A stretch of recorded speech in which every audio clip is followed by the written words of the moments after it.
ইসে পড়তে হয়েছিল। উনি এই স্কুলে ছোট ছোট ওয়াল ছিল, এই ওয়াল টপকে আমরা স্কুল পড়াতাম। আমি একবার ওনার ক্লাসের সময় আর কি, যখন আমি স্কুল পড়িয়ে যখন বাড়ি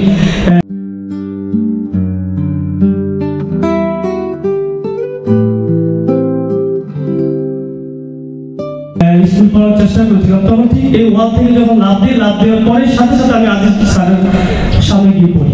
তখন স্যার আমাকে কানে হাত দিয়ে তুলে বলছিল, এই দুষ্ট কোথায় যাও, যাও ক্লাসে যাও। উনি কিন্তু আমাকে তখন স্কুলে বাইরে আমাকে কোনো ধমক দেয় নাই, ক্লাসে পাঠিয়ে দিয়েছে। তখন ক্লাসে গিয়ে আমাদেরকে উনি একটি কথা বলেছিলেন যে তোমরা যখন এই কাজটি করছো, আমরা একটা স্কুল জীবনে আমরা অনেক দুষ্টামি করেছি, স্কুল পালিয়েছি, কিন্তু পড়াশোনার সময় পড়াশোনা করেছি। শিক্ষার ক্ষেত্রে শিক্ষার কোনো শেষ নেই। আমি একটু সময় নিয়ে বলবো, আমার বেয়াদবি নেবেন, এখানে অনেক তোমাদের আছেন। সেটি হচ্ছে আমরা যখন পড়াশোনা করতাম, পড়াশোনা আমরা 101 জন স্টুডেন্ট ছিলাম। 101 জনের ভিতরে আমরা ওই ক্লাসে পাস করেছিলাম 99 জন, 2 জন ফেল করেছিলাম। সেই 2 জন কিন্তু আমাদের এই সমাজে এখন অনেক সম্মানিত ব্যক্তি, তাদের নামটি আমি না বললাম না।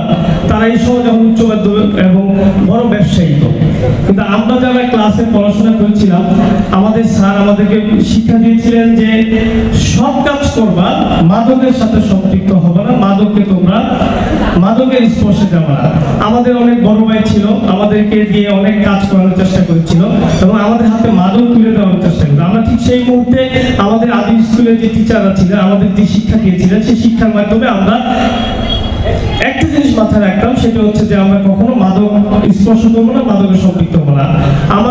আমি এখন পড়াশোনা শেষ করে ব্যবসার পাশাপাশি রাজনীতি করছি, আমি কখনো মাদকের সাথে সম্পৃক্ত হয়নি, কখনো কোনো সময় আমার হাতে সিগারেট হাতে নেই। আমার বড় ভাই যখন আমাকে বলতো একটা সিগারেট নিয়ে আসো, আমি বড় ভাইকে সরাসরি বলে দিতাম যে ভাই আপনার আমি সব কথা শুনবো, আমি এই কথাটা শুনবো না।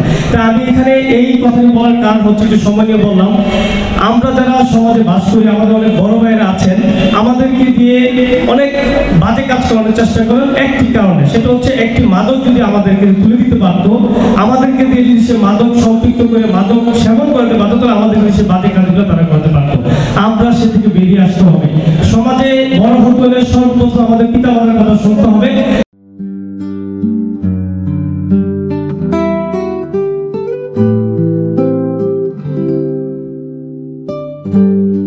পিতামাতা যখন বলবে যে বাবা এই কাজটি করবি না, সেই কাজটি যদি আমরা না করি, তাহলে মনে হবে যে বাবার সঠিক সিদ্ধান্ত নেই, বাবা যে সিদ্ধান্ত দিবে সেই সঠিক সিদ্ধান্ত, এবং পাশাপাশি টিচাররা যে সিদ্ধান্তটি দিবে সেই সিদ্ধান্ত সঠিক সিদ্ধান্ত। আমরা বড় ভাইদের কথা না শুনে, সমাজে যে বড় ভাইগুলো আমাদেরকে বিভিন্নভাবে গাইড করে, তাদের কথা না শুনে বাবার কথা শুনবো, টিচারদের কথা শুনবো। তাই আমি আর বক্তব্য বাড়াবো না।